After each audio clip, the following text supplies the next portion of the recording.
Chapter 15 of Majulo is officially leaked at its peak. It's a 10 out of 10 chapter. Sorry, I don't know what happened there. But yeah, like that guy said, Chapter 15 of Majulo has officially leaked. And wow, so many things have happened. So many things I'm not entirely sure I'm going to be able to explain. But boy, oh boy, am I going to try. Maharaga's back.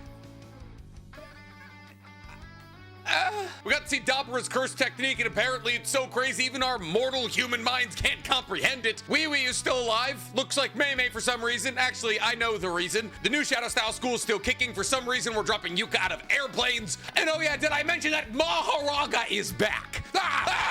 Also, if you're watching this video right now, I'm currently proposing to my girlfriend, so there's some jitters going on. This is the ring. She designed it, so I mean, she knows it's gonna happen, but still, very pretty, and I did pay for it, so I did part of the job. But let's talk about the things that are actually important in my life. I'm completely kidding. Maharaga is back. So let's a chapter now. Time. Go. Like the video, subscribe to the page, hit that noti bell. And as an engagement present to me and Dorothy, join the fourth wall in the description below. My Naruto reaction series is down there, and you get an additional video from me every single week. So chapter 15 does not pick up where chapter 14 left off, as chapter 14 left off with Tsurugi and Maru kicking off their second battle. But chapter 15 starts with a blurry image of what appears to be an airplane. And in the next panel, we see that the reason that this panel looks blurry is because we're looking through Yuka's eyes. Now, in this color spread, we see that Yuka is sweating and that her eyes are low. But when Mino says, Yuka-chan, we pan over to Mino, who has a wheelchair, who asks Yuka, should we use this after all? At which point, Yuka thanks Mino. We then flash forward to Mino and Yuka on what appears to be a military airplane. And we step into Yuka's mind as she thinks,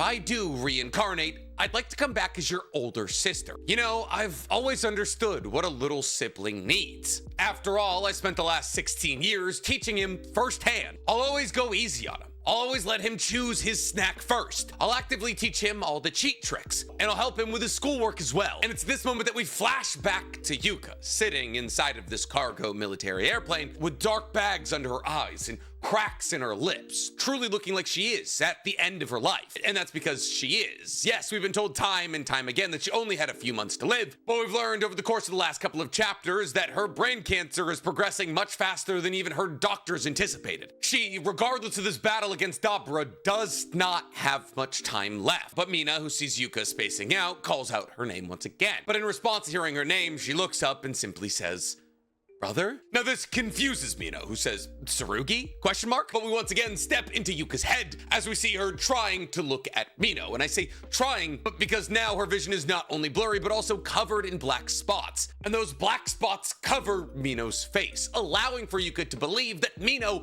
is actually Tsurugi. And thus Yuka, once again, being snapped out of her daze, tries to play it cool, as she talks to what she believes is her brother, saying nonchalantly, I told you not to come here. This isn't me trying to act tough, there's just certain times I don't want people seeing my face. And even though Mino isn't saying anything in response to this because of his abject shock, Yuka continues on, having an imaginary conversation with Tsurugi, who's not there. And she goes on to say, oh, so you're the type to say that girls look pretty even without makeup on? You seriously don't understand girls, and especially you don't understand your little sister. But while Yuka has this one-sided conversation with Mino, believing him to be Tsurugi, we see him begin to well up with tears as he realizes just how far gone Yuka already is. And thus, upon realizing what they're making a terminally ill girl do, Mino grabs Yuka by the hand and begins apologizing. But in this moment where Yuka believes that Tsurugi is grabbing onto her hand, triggers a memory deep from her past, where we see a substantially younger Yuka and Tsurugi walking through the woods, with Tsurugi bloodied and Yuka crying. And as they walk through the woods holding hands, Tsurugi tells Yuka, don't cry, it's really not that bad. And it's this moment that we realize that Yuka was trying to exorcise a cursed spirit that was haunting one of her friends that was apparently so weak that it didn't even get a ranking, meaning it was probably somewhere in the region of a flyhead. And thus Yuka, who's always been sensitive to cursed spirits, I mean she is a member of the Gojo clan, believed that she'd be able to exorcise this cursed spirit by herself, but apparently she couldn't. And thus Yuka continues on by saying, I think even if my big brother hadn't come, I wouldn't have died, but my friend who was possessed might have. And thus what's being implied here is that Tsurugi swooped in to save the day, to help Yuka exercise this cursed spirit that was saving her friend, not technically saving Yuka, but at least saving what Yuka was trying to save, which was her friend. Yuka then continues on by saying, I could only cling on to your kindness because you never blamed me. And thus, in what Yuka believes to be her final moments, she's thinking about how appreciative she is for her older brother. We then flash down from the airplane to Tokyo, where we see Dabra surrounded by crows, talking to somebody who looks a lot like an older version of Mei Mei, a hooded figure with a wide braid that covers one of their eyes. And as Dabra is facing this hooded figure, he asks, are you humanity's chosen soldier? To which this elderly hooded figure says, no,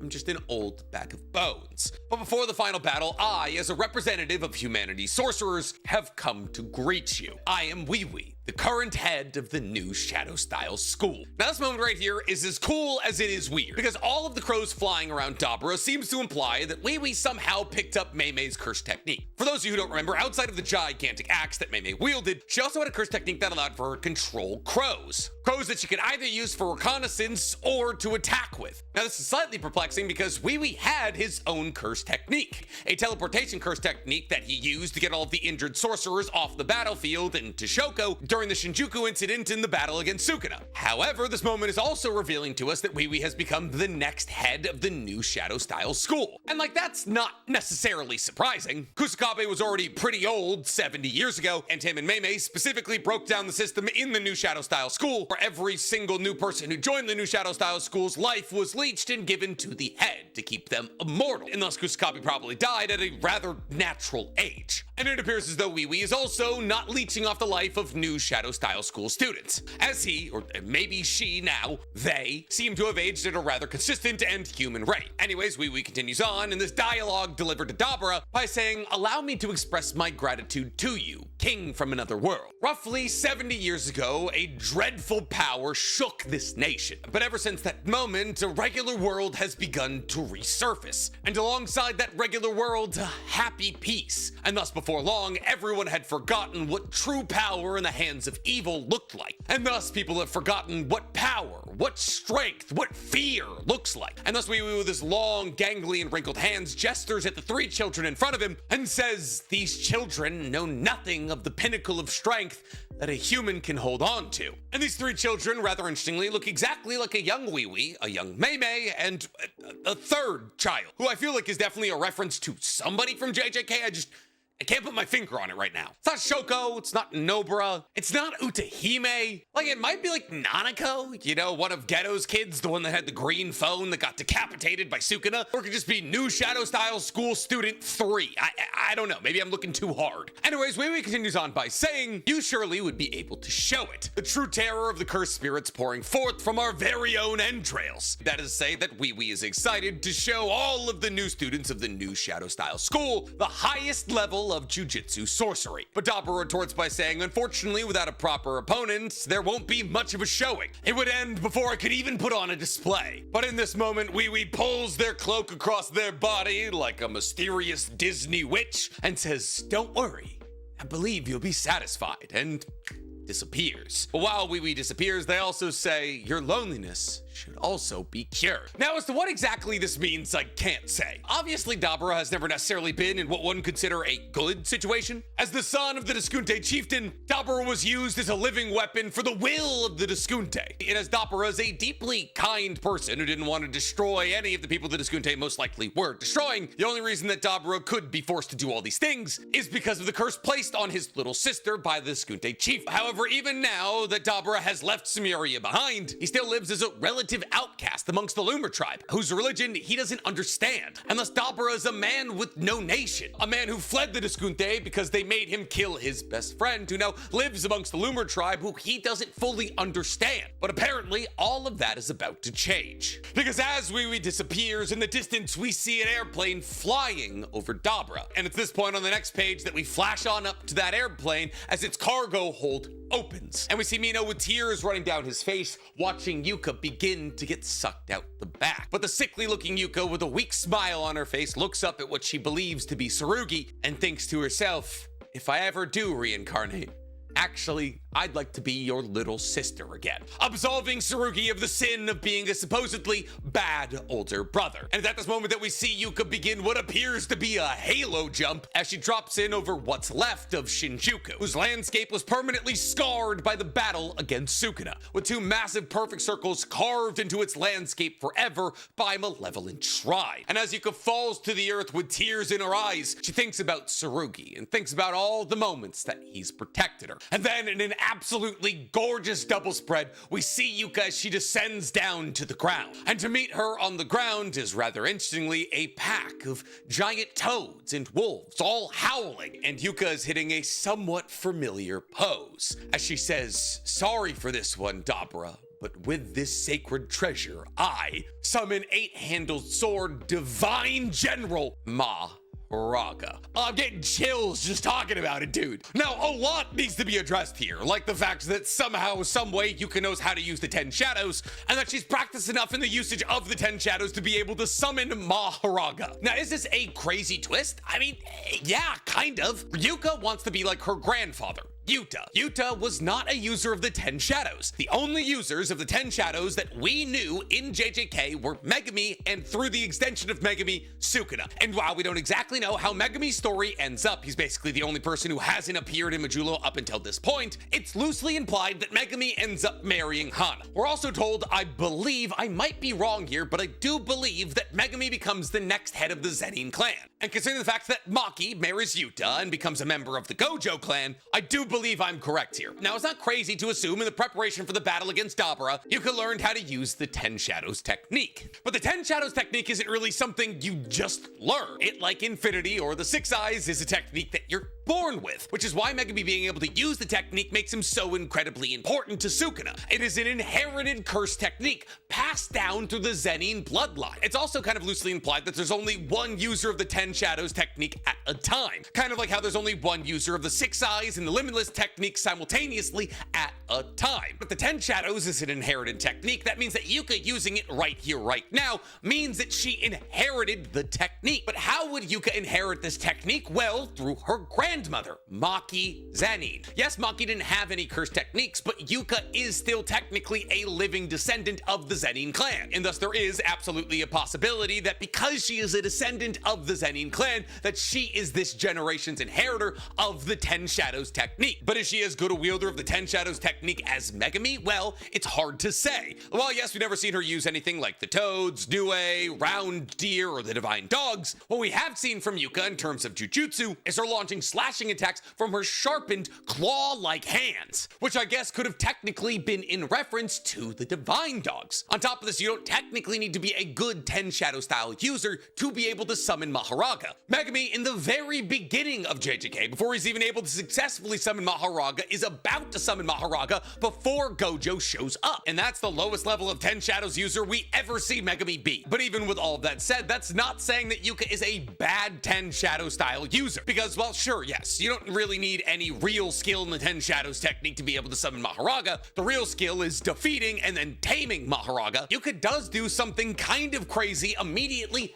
after summoning Maharaga. See, because after summoning Maharaga and maybe fully realizing that she stood no chance in defeating Maharaga, and therefore if she stuck around, it would be her undoing, Yuka slips her body into some shadows below herself, which is technically an ability that 10 Shadow style users have access to, but only while using their domain expansion. See, slipping into shadows is kind of the entire point of Chimera's Shadow Garden, Megumi's domain expansion, an incomplete domain expansion that came without a barrier technique that was at its most effective when Megumi used it in somewhere with a floor, walls, and ceiling. So Megumi could coat all 4 sides with his shadow, and anybody who didn't apply cursed energy to their feet or whatever part of them was touching these shadows would slip into a shadow dimension that they would never be able to crawl back out of. However, using this domain expansion is incredibly dangerous because even the user of the domain expansion can slip into it, and any and all objects that fall into this dimension become a weight that the user of this cursed technique has to hold onto. You throw a truck into the shadow dimension, and now Megumi, or I I guess in this circumstance, Yuka has to bear the weight of that truck because it's technically within their shadow. And thus, so far as we understand, that is to say, without the reveal of additional information, Yuka being able to open a shadow and slide into it means that in some sense she's able to access the domain expansion of the 10 Shadows technique, Chimera Shadow Garden. However, she's using it in a very limited sense. She's not trying to cover the entire battlefield in her shadow, and rather she's just opening her shadow so she can slide into it and hide from the fight between Dabra and Mahoraga. But how will she stop herself from sliding into the shadow dimension forever? Well, we can't say. And is this technique technically tied to the concept of domain expansion forever? Well, we believe it is, but it may not be. This might be some upgrade tied to an ability that was previously tied to the Chimera Shadow Garden that no longer is. But for the moment, based off the information that we have, Yuka is able to open at least a limited version of Chimera Shadow Garden and is able to summon Mahoraga. And thus I guess Yuka is kind of living up to the idea of being just like her grandfather Yuta, because boy oh boy is she copying other people's moves. Now Dabra, who probably senses how ridiculously powerful Maharaga is, immediately gets to work, lifting himself into the air and launching a flurry of light beam attacks that further disintegrate the surroundings with their intensity. And these attacks brutalize Maharaga. I mean, we get a straight up gore horror panel of Maharaga being impaled like 30 or so times. Its jaw's broken, it's stabbed through the head, through its mouth and its hands, and on top of a latticing of all of these light beam attacks stands a silhouette of Dabra. And thus it appears as though as soon as Maharaga has been brought forward, he's been defeated, or at least that's what Dabra would like to think. Because as Dabra stares down at the 8-handled divine general Maharaga, the narrator tells us the curse technique of Dabra is blank and light. Kind of like how initially we weren't told what Sukuna's fire arrow was called, we aren't told what half of Dabra's technique is, but it's not to keep the mystery alive, and rather because blank is a killing intent that possesses actual tangible mass. It's a technique passed down the Diskunte clan, and the concept of it is something impossible for a human to articulate. And thus while Gege might be trying to draw our mind back to Sukuna's Fuga, this time it's not because Sukuna was trying to not say the word out loud to make it weaker, or because Gege was trying to keep the mystery alive, but rather to prove just how alien the techniques of Dabra are. However, Maharaga themselves has also been called quite the alien, and thus in the final panel of this incredible chapter, we see Maharaga covered in blood biting through the light, its jaw now healed and back in place, as the narrator closes the chapter saying, for the first time in history,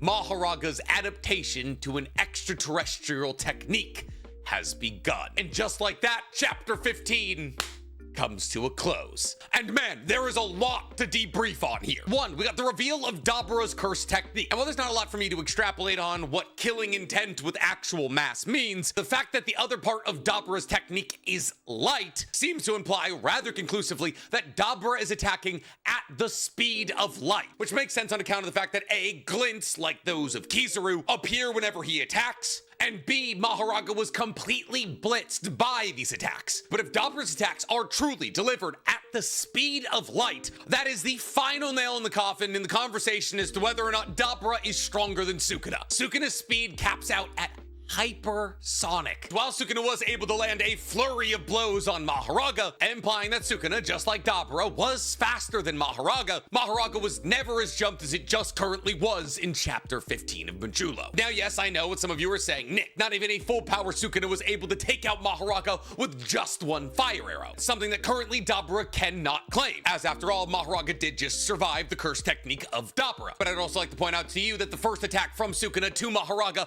also did not kill Maharaga, and Maharaga's infinite adaptation ability means that over the course of this fight, the distance between Maharaga and Dabra is going to continually shrink, which means that by the end of this fight, when Dabra does inevitably defeat Maharaga, that Maharaga will be much more powerful than it was in its battle against Sukuna. Also, mind you, after Maharaga was tamed by Sukuna, it then went on to fight against a full power Gojo, adapting to his infinity, his blue, his red, his purple, and so on and so forth. And thus, this iteration of of Mahoraga that's currently fighting against Dabra is stronger than the iteration of Maharaga we saw fight against Sukuna. And oh yeah, Dabra just attacked with light. Now yes, there's no technical confirmation that these light attacks travel at the speed of light. Usually, that's the safest thing to assume. And if that assumption is right, Dabra herb stomps Sukuna. But none of that matters now because Sukuna is dead. But you know who isn't dead? Dabra, Maharaga, and Yuka, or Tsurugi or Maru. And thus it appears as though the last 15 chapters or so of Majula is going to be very, very combat focused. I, for one, am very, very excited. But I'm curious to hear from you guys. Are you excited? Do you think that Yuka has access to Chimera Shadow Guarded? How do you think she got the 10 Shadows technique? Is it through the lineage of Maki? And what do you think's happening with Tsurugi and Maru? Let me know in the comments below. And while you guys are down there, please, for me, like this video, subscribe to the page, and hit that noti bell.